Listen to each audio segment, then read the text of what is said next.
the students in need from student lodging act.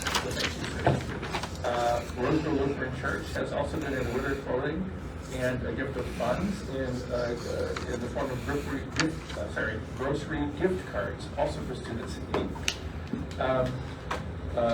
And from Mighty Cause, on behalf of Give Minnesota donors, a gift of funds, again for school-wide needs, and all those are geared towards Central Park Elementary School, those three. Lorenz, etc., Inc. also donated a gift of a monetary gift to the use of the principal's discretion at RJM Elementary School. We had an additional monetary gift to the use of the principal's discretion for Falcon Heights Elementary School from the Black Dog Your Cause on behalf of Sean Young. Also from Black Dog Your Cause on behalf of Chad Erickson, a gift of monetary funds to the use of the principal's discretion at Little Canada Elementary School. We also had a gift of funds for the wrestling program from Doug Stelzer and John J. Fritlington for Roseville Area High School. Also for Roseville Area High School, we had a gift of monetary funds from Little Canada Canadian Days for the basketball shooting machine for the boys and girls basketball program. We also had a gift of funds for use of the Nordic ski team at Roseville Area High School by Podium Sports Marketing, Inc. out in Anoka. So that's nice of them. We also had a gift of funds to support the food shelf at Roseville Area High School from the Thomas D. Rauer and Carol Rauer Trust. Also for Roseville Area High School, a gift of funds for coaching staff, gear, and equipment from the Roseville Boys Backcourt Club. A gift of funds for the food shelf at Roz from Greg and Nicole Gerlach. A gift of funds to be used towards coaching staff at the Roseville High School from the Roz Girls Hockey Booster Club. Another gift of monetary funding for food shelf use at Roz by Jennifer and Troy Shalley. Another gift of funds for the food shelf at Roz by Gina and Carl Hoxbrough. Another gift of monetary funds for use in the wrestling program and advertisement insert by the Falcon Heights Lauderdale Lions Club for Roz. Another gift for Roz from Mark Lammers of 4 trombones and a trumpet for use in the elementary instrumental music program. And finally, a gift of funds to be used for Angel Fund lunch accounts by Premier Bank, also geared towards Roseville schools in general, to help support kids who make use of the Angel Fund for their lunch fees. So again, tremendous gratitude for all of this and all that we're given, whether it's gifts of goods or funding. Again, just reflects the tremendous support that we're blessed with here in the district. So thank you, Mr. Chair. Hey, we are really fortunate to have such a good community. Okay, I would say the next thing on lunch will be audit update. Sherry Thompson. Good evening. So I wanted to just provide you with an audit update. This would originally was scheduled to be an action item this evening. The final presentation of the audit has been further delayed. I want to touch on that just a little bit. First and foremost, obviously, as the Director of Business Operations for the district, I take full responsibility for that. We have encountered a couple of challenges. COVID-19 continues to impact the duties even of the financial staff within the district. Also, with the CARES funds, the federal funds that we've received, those just really started flowing to us last spring. There's increased financial reporting. I think I shared that a little bit. And then even the way that they test the use of those funds. So that's been new to our audit firm and to us, and some of this we're figuring out as we go along. And also, we work with Clifton Larson Allen, who we've worked with since the early 2000s. Dennis Hugabeen, who is actually wonderful. He just retired as of December 31st. So we're going through some changes there. And in addition, the manager that worked our audit had moved on, so there's been some turnover in staff. And just overall, even turnover with staff accountants, with some new staff accountants, and that's really something that I should have worked better to manage with and the communication back and forth, because we're doing all of this electronically. And a lot of it, via Zoom and sending documents back and forth. So, and then also this was our final phase of our construction and LTFM funds and whatnot. So obviously, it has been delayed longer than we had anticipated. The final report was actually due to MDE on December 31st. I shared that information with them.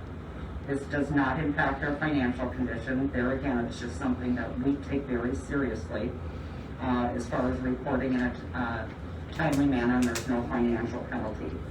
So we are taking steps for better management of the timeline. And Clifton Larson Allen will be out and show the results of the audit on January 25th. So I'll stand for any questions.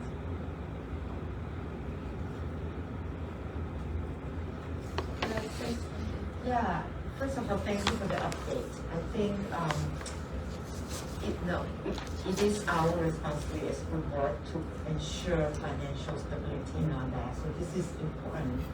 But also understandably, I think about all that is going on, and the staff turnover, which is happening all over.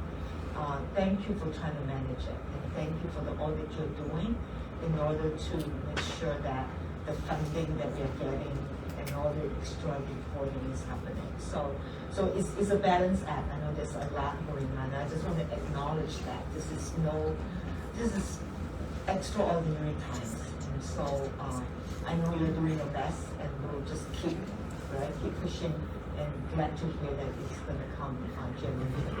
Yeah, thank you. Thank you. I think it's important to add, because you already mentioned this is the deadline, but there is no penalty. There is no penalty. Something to be realized. No penalty, and in the process, they actually granted us an extension to come, if I'm not mistaken. Correct. But it's not something that we like.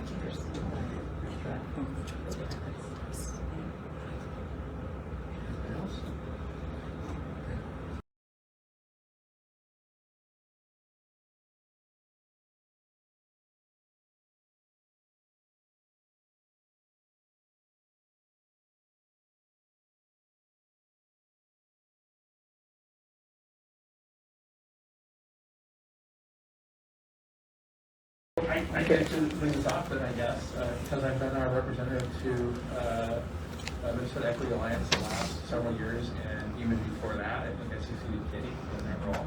I am currently chair of that board, which includes representatives from the 5 districts that are part of Equity Alliance. And in fact, just to let you know, I'm also going to be the Equity Alliance Minnesota board liaison on the Equity Alliance Minnesota Foundation that was recently formed to be a legal charitable foundation, so that it will expand their ability to apply for grants from organizations that only give to organizations that are formally charities. So we just had our first meeting a week or so ago. So that's kind of getting off the ground right now. There's a whole slew of funding sources, 15 or 20 that this year are going on to try and get grants. So I've enjoyed the work. I'm interested in continuing in that role. So would welcome the chance to keep on as our rep to Equity Alliance Minnesota. Can I nominate the reappointment of Director Lukashevsky to represent us on the Equity Alliance Minnesota board?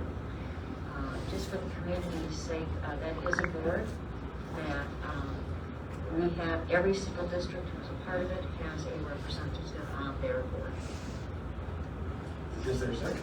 Second. All those in favor say aye. Aye. Those opposed, nay.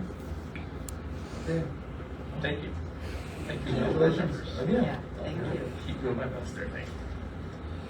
Okay, so now we're going to have the public health and safety. Yes, Thank you, Chair. I'd invite my colleagues to join me at the table.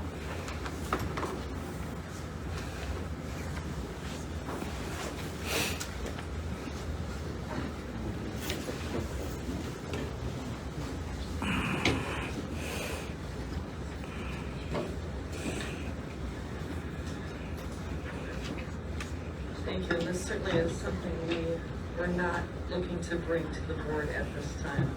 As superintendent, there's nothing I take more seriously than the safety of our students and staff in Roseville schools.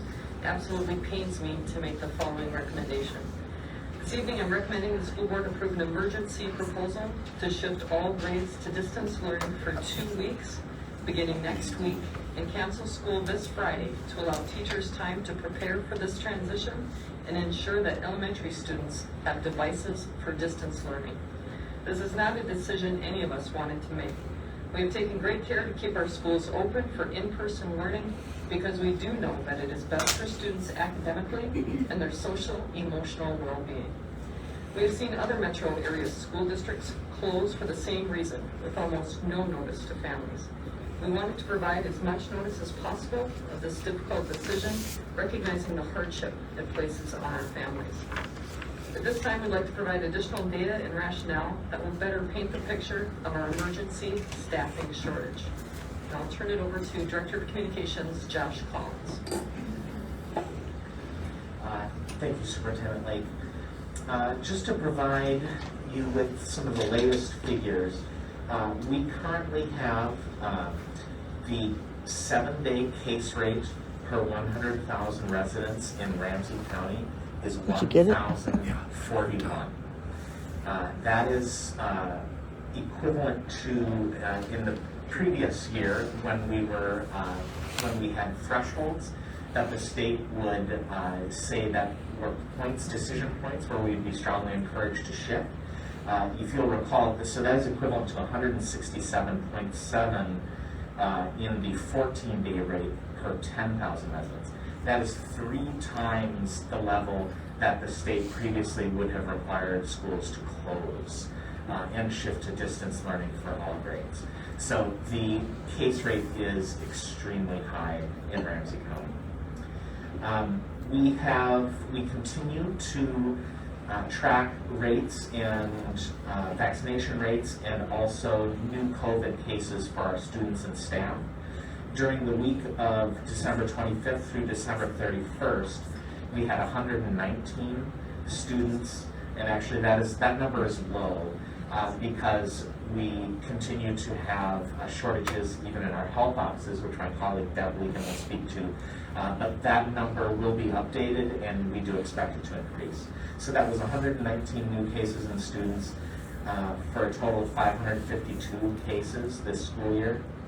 And for staff, 19 cases again, that is a low number. Just to update you on the percentage of staff and students who are vaccinated, presently 85% of our staff are vaccinated, and the remainder would be providing us with proof of weekly negative tests. Because as you know, you approved a requirement for district staff to be vaccinated. For our students, we are seeing that number increase. Overall, the percentage of our students who are vaccinated is 57%. If you look at it by elementary versus secondary, though, you see why that number is lower. 73% of our secondary students are vaccinated and 43% of elementary. We do hope to see that number continue to go up as more families are able to get their students with a second vaccine and eventually boosters.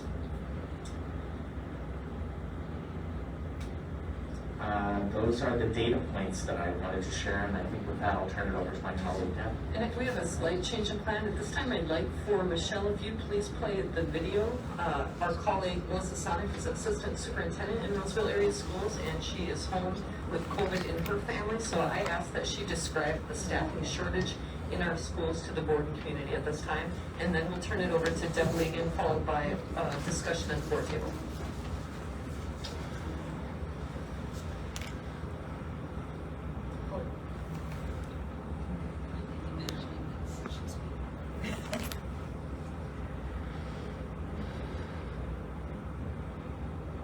Prior to the technical.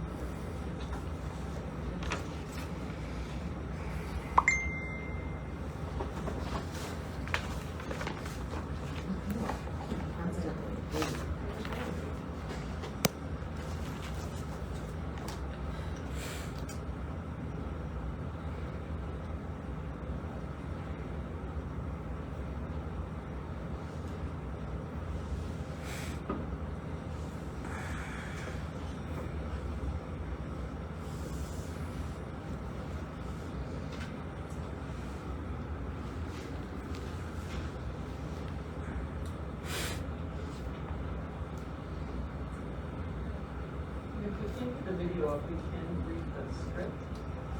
But let's agree to this as well.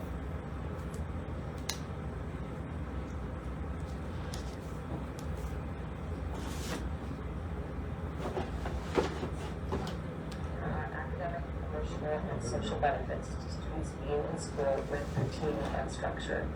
And as you have heard, there is a high number of positive COVID cases among students and staff that is currently creating a staff shortage. I apologize for not being in person tonight, but unfortunately we have COVID in our home. My daughter has COVID, and with my symptoms, that affects that I share a video presentation instead of being in person. I want to begin by sharing some data around our absence rate. The average staff absence rate for This is the board conference. Would you like to hear it read versus the little audio? Yeah, because it's the same text. It is the same text. Sure, but why don't you just read it, that may be easier. Yeah, so the community can hear it. I'm wondering if, Michelle, if you have that filled up, if Dion or Jake would be willing to read that? Again, this is in the voice of the person responsible for supervising all of the schools, working closely with principals and our schools. Thank you, Dion. Absolutely. So it says, good evening. First, it's important to note we all want kids in school. There are academic, emotional, and social benefits to students being in school with routine and structure. And as you have heard, there's a high number of positive COVID cases among students and staff that is creating a staffing shortage. I apologize for not being in person tonight, but unfortunately we have COVID in our home. My daughter has COVID, and with my symptoms, we thought it best I share a video presentation instead of being in person. I want to begin by sharing some data around our absence rate. The average staff absence per week this fall was 185.7 district-wide. Our typical fill rates prior to COVID were 85%. The fill rate for substitute teachers and paraprofessionals this fall has been roughly 48%. The first week in January, there were 302 absences with a 27.5% fill rate. We are currently facing significant staffing shortages. What is especially complex is we have staff absences that are typical: cold, flu, life events, sick family members, personal leave, etc. But in addition to that, we have absences due to COVID. When a staff member is out with COVID, it's not like they are out 1 2 days. They are out several days. We also have multiple staff members out with COVID: principals, teachers, specialists, paraprofessionals, health assistants, nurses, bus drivers, the list goes on. We also have staff who are out because their children have COVID or their daycare is closed due to COVID. We also have more and more families opting to keep their students home due to the high number of positive COVID cases in our schools. There have been reports from individual schools on any given day. They have 15 plus staff members out and unfilled, meaning no subs. We currently have 2 schools with 35% or more of the staff out. For example, one school has the following staff out today: 9 teachers out today. 6 of the teachers are confirmed COVID positive. Of the 9 who are out today, 6 are classroom teachers, and there are 17 classroom teachers total at this particular school, plus 1 specialist, 1 EL teacher, and 1 behavior coach. The health assistant is out as well. And just as a side note, roughly half of our health assistants are out. This school has 2 total subs with teachers on call, and a district admin is subbing in grade 3 until noon. All of the rest of the classes are covered internally with staff pulled from their regular duties. This could include intervention staff, EL teachers, lead teachers, paras with teaching licenses, the building principal, etc. At this same school, another teacher will be out starting tomorrow due to their child tested positive. This school is hurting. When a school is hurting, it's like being a mom and watching your child hurt. It breaks you, and you do everything in your power to help. Here are some of the things we have done to problem solve the the sub shortage and staffing issues. We have hired 4 floating subs, and we hope to continue until we have at least 1 in each elementary school. The postings are up, and if you know any candidates, please encourage them to apply. We assigned 4 to 6 pre-assigned subs using teachers on call Monday through Friday late this fall. This week, we shifted that to 1 pre-assigned sub for each school. This is in addition to the internal floating subs we have hired. We cancel professional development or meetings during the school day that require subs. This includes both district and building PD. We canceled instructional leaders meetings in November and December so principals could be in their buildings to support the sub shortage. We created a sub-rotation schedule for K-6 classroom teachers using TOSAs, which are teachers on special assignment, and district administrators. This is a tiered system that includes the building rotation and district TOSAs, so principals on special assignment, and every district administrator with a teaching license, including our assistant superintendent. She said including myself. There have been several days covered internally using this approach. It's important to note when admin like myself sub, our other duties and responsibilities do not go away. For example, when I sub, I typically work in the evening and well past midnight. And many staff on this rotation are out related to COVID.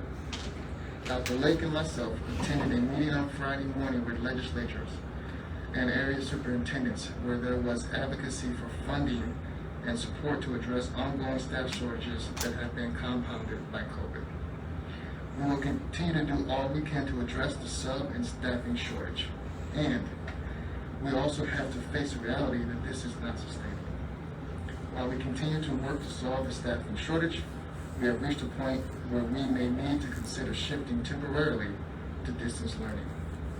This is why this evening we are proposing the following.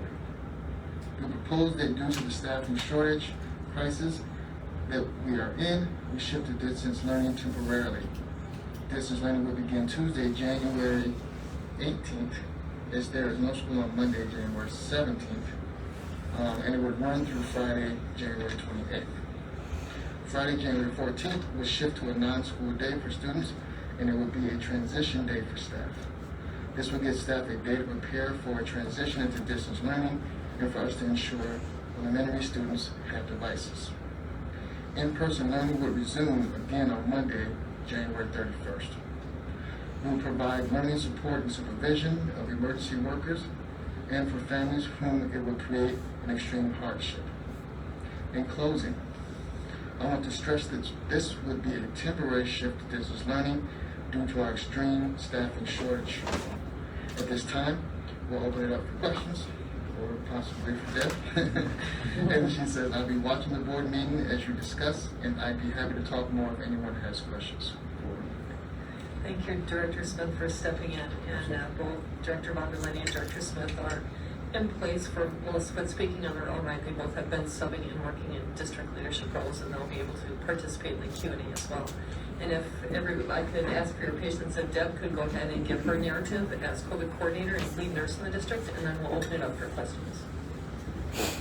Okay, as you recall, before break, we had the 3 days added to our break, which allowed us a 16-day break from prior to January 3rd. And we had sent a message out also encouraging people to do testing during that time because we knew people would be gathering with families. exactly what we asked, and we're thrilled about that people did go and do testing.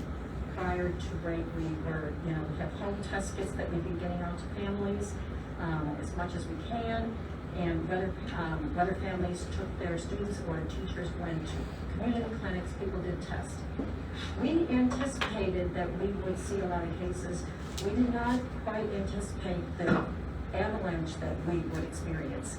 And January 3rd was definitely a show of what exactly community spread is all about. These were not students who are giving COVID to each other, between staff and students. This was definitely a community event that, community transmission that definitely spilled into the school. So from the start of January 3rd, everyone in the health offices, their emails were filled, the phone lines were filled, and we worked as quickly as we could to get back to families, to those families who reported to us about their positive cases, to let them know what their dates would be for return to school.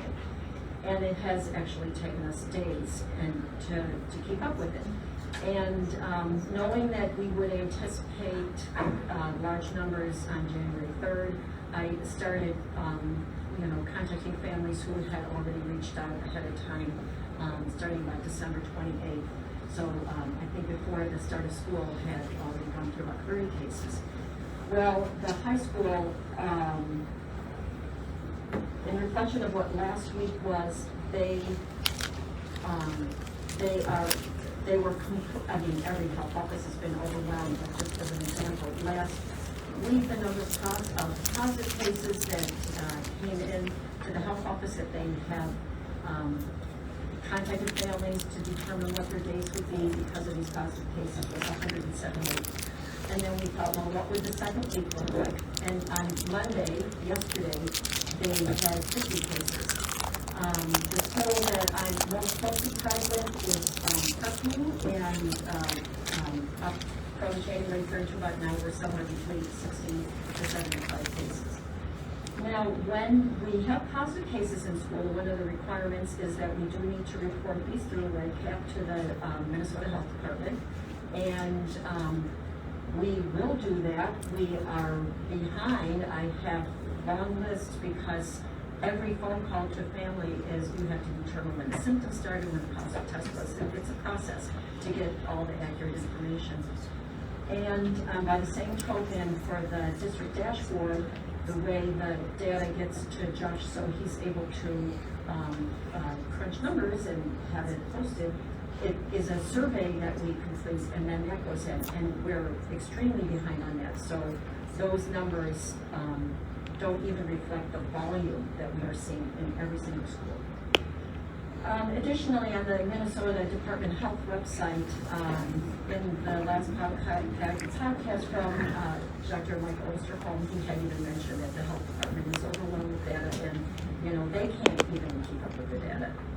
I would also add that the home tests that we have been able to provide to staff and families, the Vinex now and the BD tests, those aren't even reflected in the health department numbers. Those are numbers that they, for whatever reason, they don't post it on the website, the health department. It's lab confirmed. These are home tests, and that's something that may change in time. So any numbers you see is truly a small reflection. So how does that feel on the front lines for our nurses and our health assistants? They are all working enormous additional hours, and also while we are short-staffed. We have staff since we've been, short nursing staff since beginning of the year. But during this period of time, we have had upwards of 8 people who have been out at any given time. And really, every evening, the nurses text each other to figure out who's going to be here tomorrow, who's out, who's in, who has COVID, who has symptoms. And we had to essentially close health offices because there was no one who could cover schools within the last several days, just simply because the nurse and the health assistant was out in one building and then also in another building, so that we could have someone there to provide health support to the school.